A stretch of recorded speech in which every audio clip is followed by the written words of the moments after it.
Aaron McCulloch. Okay, right. Lorey. Good to see you, mate. Thanks for making the trip down to sunny Swansea. Yes, it was an eventful trip, but I love coming down here. How far is it for you? Because we are like polar opposites of the country, aren't we, really? Yeah, it's about 550 miles round trip. To be fair, when you live in Swansea, it's 2 hours to get anywhere. So, I mean, I get it. But I get to stop at Celtic Manor on the way, so there's worse things. Yeah. Right, full disclosure before we start here today. I think I had an idea in my mind as we've got the brand new podcast studio to film an Origins episode.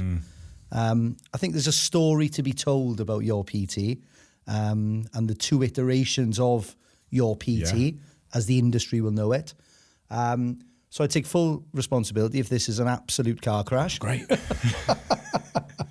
But yeah, I mean, you know, we've been involved in the health and fitness sector for a long, long time. Different backgrounds prior to coming into the sector. Yeah.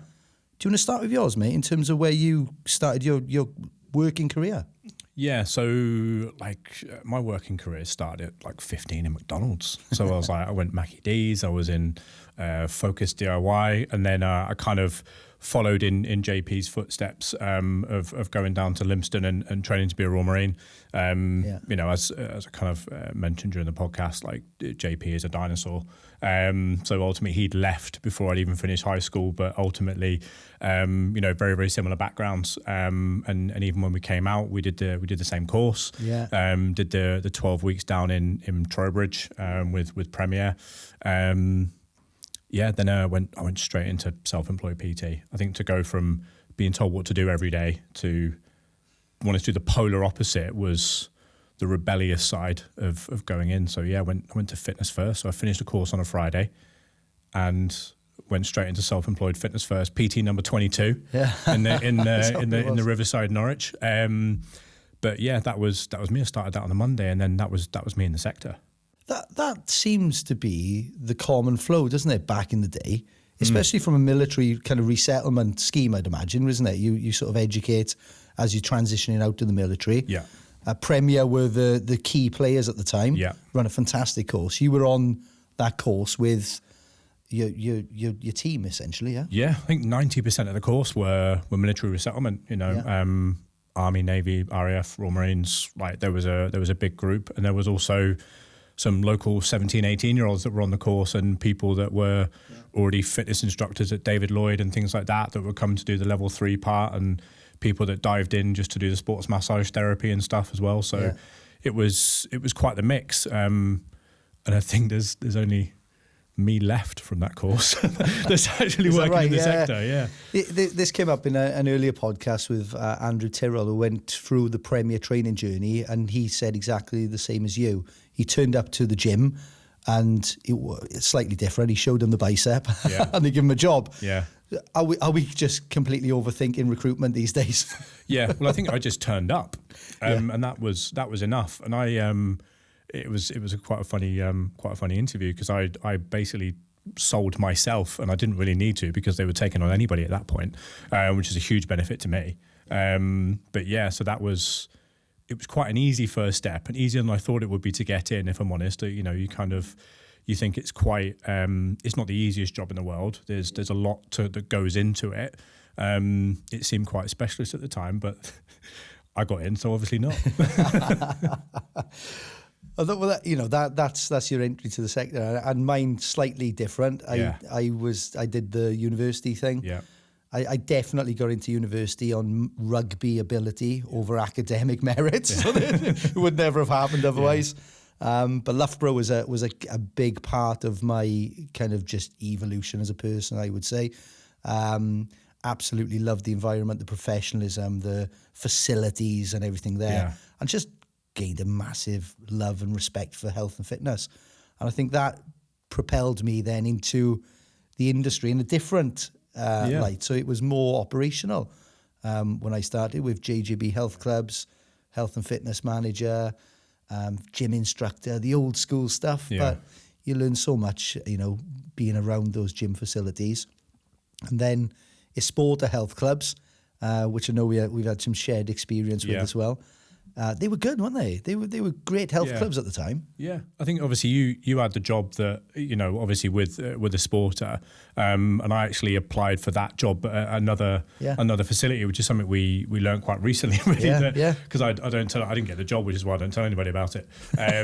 But I went for the role of the exercise and lifestyle manager. It seemed like quite a cool job at the time, and I was 21, 22.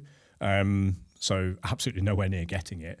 But you were already doing the job at the time, which we only found out, a couple of weeks ago? Yeah, we did, yeah. And it's mad, actually, when we look across, our colleagues in the sector, how many came from kind of the Sporter background or the JJB background and they've stuck around the industry, which is quite interesting. In terms of your PT then, I remember being dissatisfied with being in operations. Not so much undervalued, but there was definitely a ceiling of opportunity that I felt that I reached, and I was being pigeonholed into working in an office and running spreadsheets and doing all that, and not working with clients and inspiring members. So I remember having kind of this moment where there was a brand new gym opening in Swansea called Simply Gym, run by Bay Leisure, and this was probably the first budget gym, possibly in Wales. So they were quite ahead of their game as well. And this is circa 2010. So I was like, that's an opportunity there. I can get out of this situation and move into a position where I can control my diary. I can manage my time, my income, my personal development, and get what I deserve out of that role. Yeah. Because you just feel undervalued in those situations sometimes. Well, it's personal training is very much you get out what you put in. So if you do no work, you get nothing.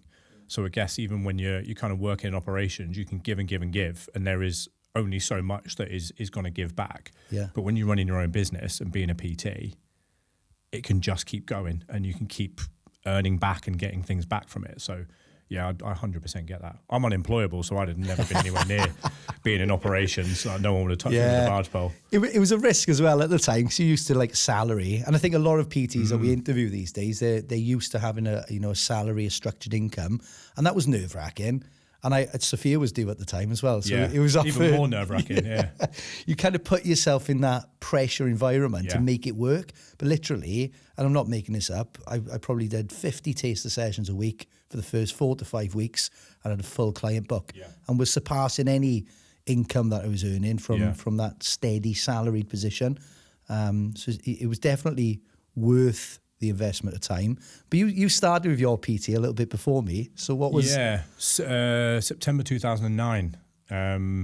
So yeah, I was at Fitness First, and I had I was doing really well there. There was there's always good PTs and not so great, and kind of people who kind of dipping their toe in. But there was a couple of thousand members, and there was 23 of us. Like that was really competitive, and it wasn't dog eat dog for everybody. I certainly never had that mentality. I was like, I'll just focus on what I'm doing. I was really lucky. There was a couple of PTs there that were quite happy to take me under their wing a little bit, and kind of guide me. So I never ran my own business before, never worked in fitness before, and they were the two most successful PTs. So I was like, well, that's clearly the best people to learn from are the ones that are the busiest, not the ones that are sat twiddling their thumbs or at home at 10 o'clock in the morning when the gym's busy. But yeah, so I had a bit of a gap. Like one of the PTs actually had an interview with your PT and got a role in Bury St Edmunds, rang me up and said, look, I'm going over here. Like this is the rent. It's basically a blank canvas. They didn't have personal training in that club before. Okay. There was pretty much the same number of members as we were now, but there was only going to be 2 of us if I went in and got the job. Yeah. I'm pretty sure he was doing it for the referral fee, which wasn't anywhere near what it is now. But yeah, ultimately it was that kind of phone call, and it was a little bit further to go. I had access to 2 facilities rather than the one, but it was a bit of an untapped market to a certain degree, and I kind of knew that I'd already done really well at Fitness First with loads of competition. So I thought I'll just not make the same mistakes again. Go to the other gym in Bury, and just hammer it down. And like a bit like you, kind of the first few weeks, I think my first day and a half, I just walked around with a clipboard and said, have you ever had a complimentary session before? Yeah. And they were like, no. I was like, oh, do you know you get one with your membership? And they were like, oh, no. I was like, right, let's get that booked in. And by lunchtime on the second day, I had, always remember, 168 names.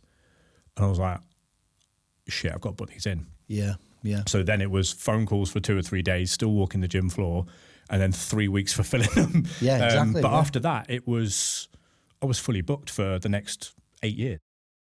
Because you looked after them. Yeah. Perfect.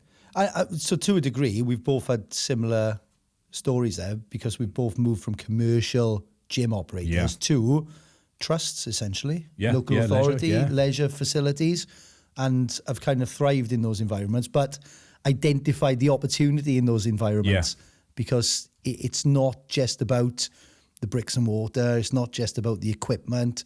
It's about the volume of clientele. Yeah. And it's a numbers game when it comes to personal training, fundamentally. Yeah. So that's all quite interesting. But I always talk about your PT as there being 2 iterations, the old and the post 2020. We'll come on to that. But what was, because we've re-engineered our onboarding journey, our personal training journey over the years. Back in 2009, what did that look like for you when you stepped foot into that new gym? 2 T-shirts out the back of a car, a name badge and a clipboard. And that was my starter kit. Nice. For your PT. I don't know if you remember the green cotton polos that we had. Oh, yeah, you could wear them for about 3 days, and then they were completely useless. You could not clean the sweat out of those T-shirts. They certainly weren't anything like these. Yeah. But yeah, that was the starting point of it was a new business, a new opportunity, and I was one of the first PTs. I think they'd only just come into the region. I think they were in London before that for about sort of 9-10 months. And then, when they came over to East Anglia, there was a couple of sites, and I was one of the first in. So I think I've seen the very, very start. Which has been a very long and very interesting. Yeah, absolutely, and everything's moved forward in that time as well. But I remember paying for the luxury of having that starter pack. It was like 500 quid. 500 quid back in the day, wasn't it? So you start your business for 500 quid. Yeah. Straight to Asda, got the money out of a cash machine. Yeah, cash. That was how I did it. Yeah, cash in a brown envelope. Yeah. I mean, they've definitely slickened up, haven't they, since that time? But mine was not too dissimilar. I mean, I treated even the interview process as a professional process, and through all the thousands of interviews over the years, I look back and quite laugh at this. I turned up in a shirt and tie for my interview. I was taking it really serious from the off, which isn't a bad thing, by the way. No. But something we always talked about, though, whenever we went to the first regional managers meeting that we did. So he turned up in a suit for his interview. Where the rest of us just turned up in like shorts and joggers, going, "Well, we're dressed for the job you want." Yeah. But no, and there's PTs do that now, like absolutely, just But I think even when I started with your PT, I think I always wanted more than PT. So I always saw that in future years, I would come to a point where I would need to diversify and I would need to grow beyond me. So, my career at the point of your PT, it probably took a few different slight turns in directions, dabbled in a few different business projects and things of that nature. But everything came back to not only building a client base, but then also helping other PTs to thrive. Yeah.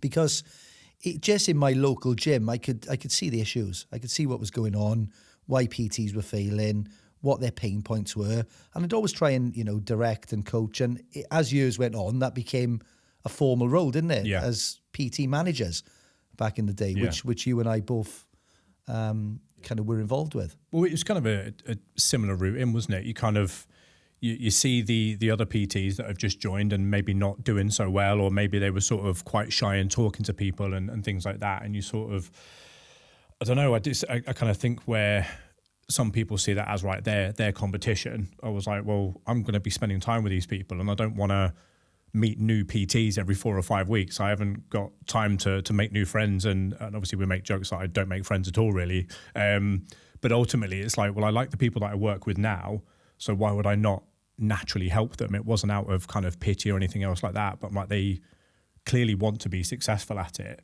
So if I can help them do anything, then I'll give them that advice. And I used to make it as competitive as we could to say, look, if you don't go and talk to those people, I'm going to do it. And, you know, we'll kind of make it that someone has to pay for lunch or whatever. Yeah. But like you said, that then turned into a bit of a formal role as the business started to grow out. Absolutely. Do you think we face the same challenges today than we did back then? In terms of recruitment and retention of quality fitness professionals? I think the PTs that struggle still have the same issues that they did 16, 17 years ago. It's a lack of confidence. I don't think anybody doesn't know how to talk to people or whatever it is. I think the expectations of, you know, when I was on my PT course, you know, with Premier, we had Norman come in, and he would talk about careers, and that was, you know, brilliant, because you were like, right, he's done so well in this sector. Then you would have other organisations come in and sell careers. It was a careers afternoon, but they were selling, they were pitching, and it was always pitched as, you know, this personal trainer earns £82,000 a year and he does this, this, and this. It doesn't tell you that they're at a club in Canary Wharf or West India Quay was probably one of the more popular areas for PT, and I was going to Norfolk, where essentially people say ambition goes to die. So kind of going back there, you're not going to be on 60, 80, £100 an hour. But then coming in, there was that unrealistic expectation that we were all getting. And I think that still happens now. It comes from different areas. It's not just, you know, on courses and stuff, but coming in and thinking it's going to be easier than it actually is something we still see. And I think definitely as well, the self-doubt creeps into everybody, no matter how confident they are initially. Like when you go into something new, as soon as you have a knockback, they sort of crumble a little bit. And I think that's the thing that is the hardest to work on. Yeah, I agree. Because, I mean, from a sector perspective, depending on who you speak to, some people think, oh, it's come on leaps and bounds in the last 10, 15 years. Others are like, oh, it's probably regressed in some respects. Yeah. But in our world, in the personal training work, it's fairly similar to what we were dealing with back in 2009, 2010, to the common challenges we see today. Yeah. It's just tech and different innovations have made things easier to manage. It's the bells and whistles, like the core of what makes a PT successful and what the challenges are. They've never changed. And even more the interesting thing now is the gym that I started in on the kind of riverside near the train station in Norwich, the PTs there charge less now than I did 17 years ago. Yeah. I don't understand that. It's mad, yeah. But the rent is clearly more as well. And obviously the market has changed. The types of people that are going to that gym may have changed. But that is still, I will never be able to understand that. Yeah, yeah. No. Back then, your PT had a firm footprint in the industry. People we speak to on a regular basis now say, comment on things like, oh, your PT's, progressed so much since then and post-COVID and this, that and the other. So let's go back to then. We were dealing with a couple of hundred PTs across the UK. We had a regional format, so we'd be responsible for recruiting and managing personal trainers. And things were ticking along pretty nicely. Yeah.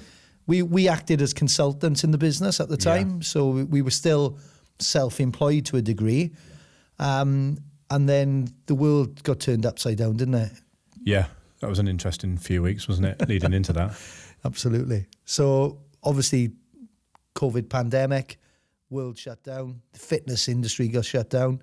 And was probably, out of all the sectors, one of the most damaged sectors, I think, off the back of that, wasn't it? Hospitality had a bad run as well, but health and fitness, it was scary to be in it. Yeah. And from your PT perspective, everyone had to pivot. They had to, go and train in the local park. They had to train online. They had to train, through a window. It was all sorts going on. Yeah. But the thing that stands out for me, mate, with this is we set up Facebook groups and WhatsApp groups, didn't we? And we just constantly stayed in touch with PTs because even we didn't know that there was going to be a future for the sector. No. Never mind your PT. No, I think it was a selfless and a selfish endeavor at the same time with us doing that, because you and I weren't asked to do that. Like, it wasn't a thing that was like, right, we need to do this. It was a case of we need them and they need us. So we kind of got together, and obviously there was other managers and stuff at the time as well, and you sort of do check-ins with your PTs and go, right, this is how you do online programming, and this is what we would do. And obviously you've got Facebook and things like that, and we use that dirty word pivot, which has been massively overused. It's almost as bad as circle back, but so that was, it was interesting. But I think,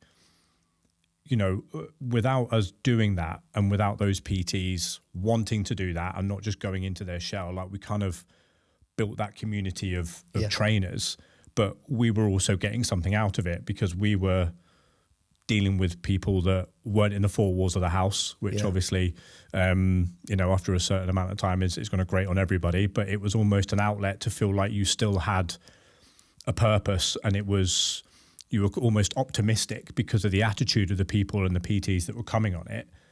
They wanted to do something, which then gave us all something to do, regardless of not knowing what the hell we were going to be doing in the next week. It was a source of hope and optimism, absolutely. And that stands out for me, I think, on that is there were personal trainers who clearly relied on that income as the lifeblood into their household, and that's all that they ever did.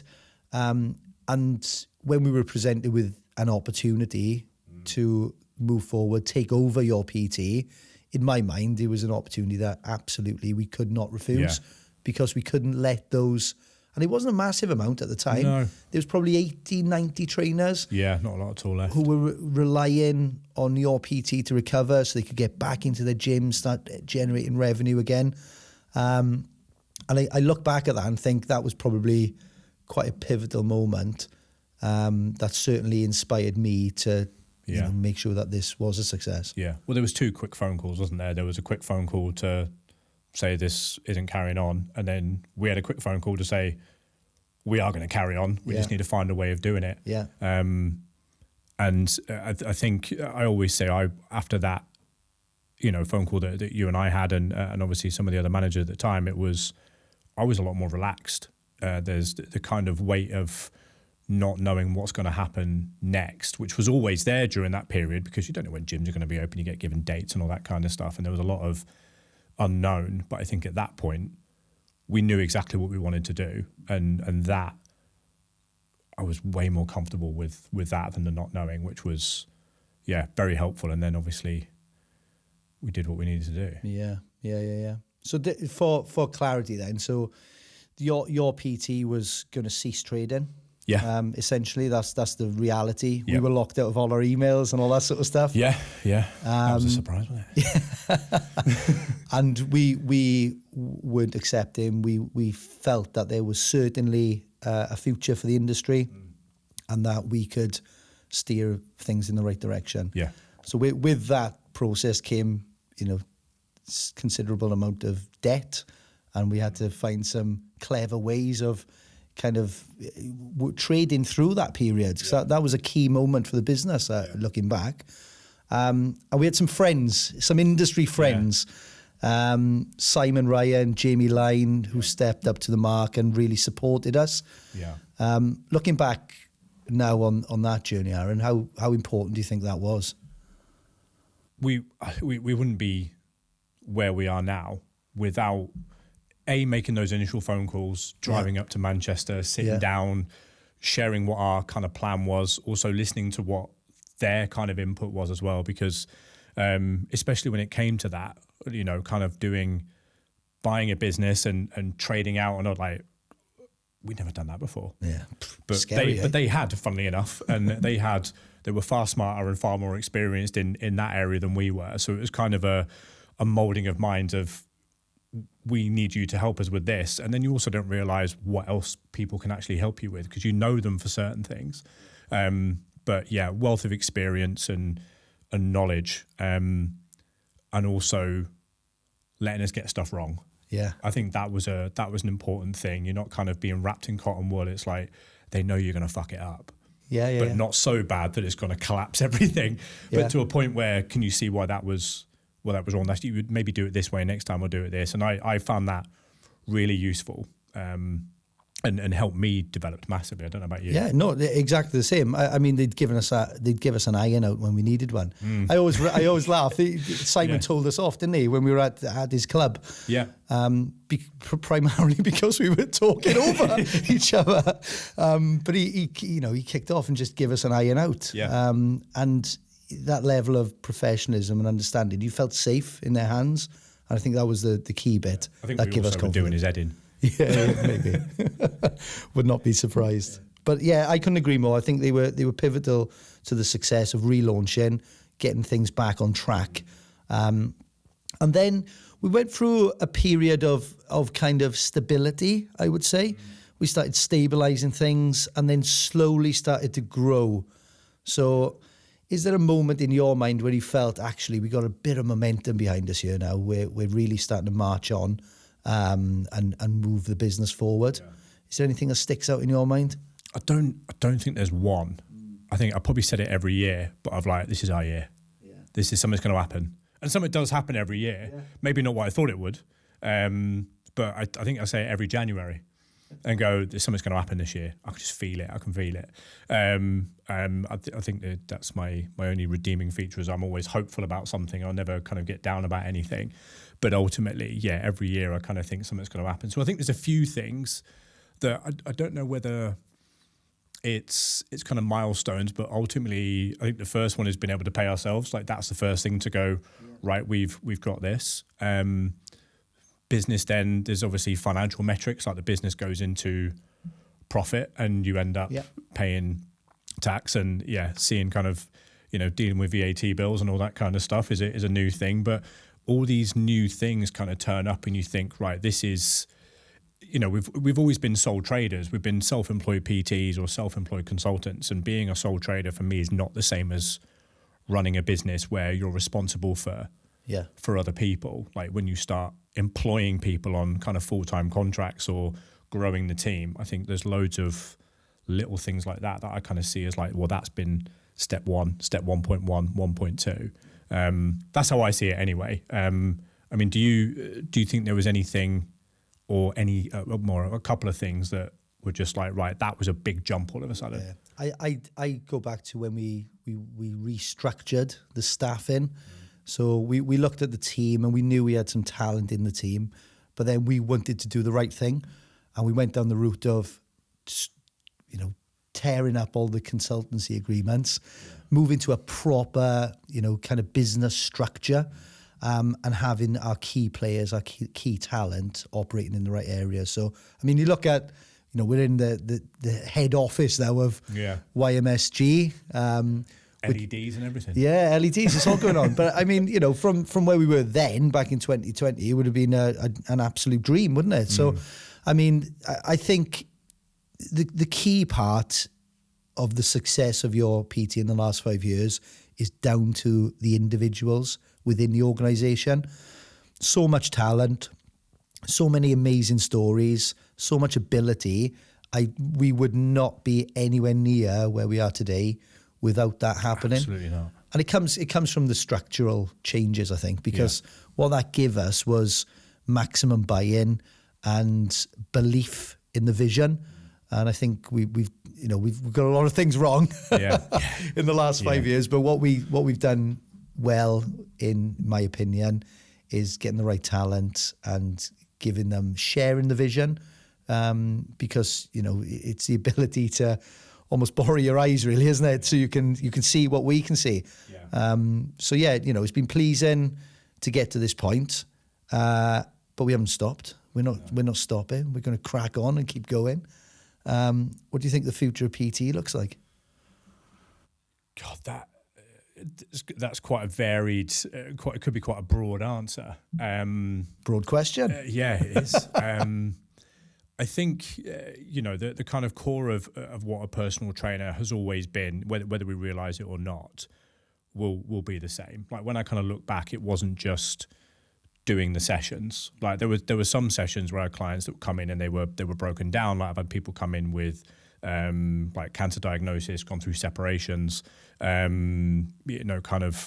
disappointment of trying to, either whether it's a job or kind of start a family and things like that, and deal with that. And you deal with so much, and you're kind of there as part of their team, and people will tell you anything. They tell you everything because you are that. It's probably cliche to say kind of safe space, but ultimately you are there for them. And I think without realizing, that's what personal trainers are now, but I think we're a bit more conscious about it, to go, it's not just about what they do in the gym. We're kind of working with them outside of that. Yeah. So not just what they're eating, but how they're dealing with their stress, how they're dealing with, whether that's professional or personal, like how can we support them with that? Yeah. Sleep, how they recover, like all the extra information that we have now, we were doing anyway, but there wasn't a level of consciousness around it. We were just sort of going, have you tried this? But now there's a lot more of a structure to it. I think PTs are still going to be doing all of that, but it's going to be very much a bit more structured. Yeah. So eventually you'll start with a PT, you will almost have like a training plan, an eating plan, a sleeping plan, a recovery plan. Yeah. And it will be a lot more structured because we have more information and we have more tech and things like that. But essentially I think we've been doing it anyway, and I think we're going that way for that to be more widely recognized by PTs themselves, but also by the members of the gym. Yeah. Yeah, I agree with that. And I think looking back, COVID was probably a catalyst for that change as well, because it ramped up the need for tech and the access to tech as well. People were more aware of it. And aside from that, the catalyst for change came within our industry because it got rid of a lot of deadwood. A lot of poor PTs didn't survive because they were probably in the industry for the wrong reasons. Yeah. So there was a little bit of that went on, I believe. But I think the future of PT is definitely around sort of, hybrid training and looking after the lifestyle, not just about the physical provision of that couple of hours a week in the gym. It's about looking after the lifestyle, making it, achievable, and wrapping their heads around a lot of this tech as well, because, the industry will bypass personal trainers if we don't get to grips and get to understand the impact and the importance of it. Yeah. I think there can be a heavy reliance on tech. It's great. Like I love it. Like everything, we have the amount of information that you can get hold of is something that I really enjoy. Like, I love numbers and data and being able to see things and work things out and kind of, try and optimize wherever we can. But I do that for myself. But I think there's an overwhelm of like, there is all this information, but a lot of people don't know how to dissect it. Like the gym members don't know how to dissect it. The PTs are not being taught how to dissect it and go, right, this is someone's DNA profile. It's like, well, how am I supposed to break this down for that person? Yeah. And I think that's something that needs to change and to be made easier. And I think I don't think personal trainers they're never going to go anywhere. Like obviously we've seen an over an 800% increase in the last 4 years of people inquiring about PT and booking personal trainers because they want that sort of in real life experience of actually being with somebody, and it is very, very different to being online, which can be done. I know some very, very successful online PTs that do extremely well, and they have an amazing service that they offer. Most of them started in a gym and know how to build those relationships, and they've just been able to translate that online because of who they are as people. There is also, I know 1 or 2 PTs that have done very well, just gone straight into online PT, but they are freaks of nature. They are just the right personality, the right work ethic, and just a combination of skills and kind of traits that you would want in any PT that they have. And it's not everybody, but ultimately, learning those kind of key skills from being in person and dealing with human beings and actual real problems is what's made them great coaches in general. Absolutely, yeah.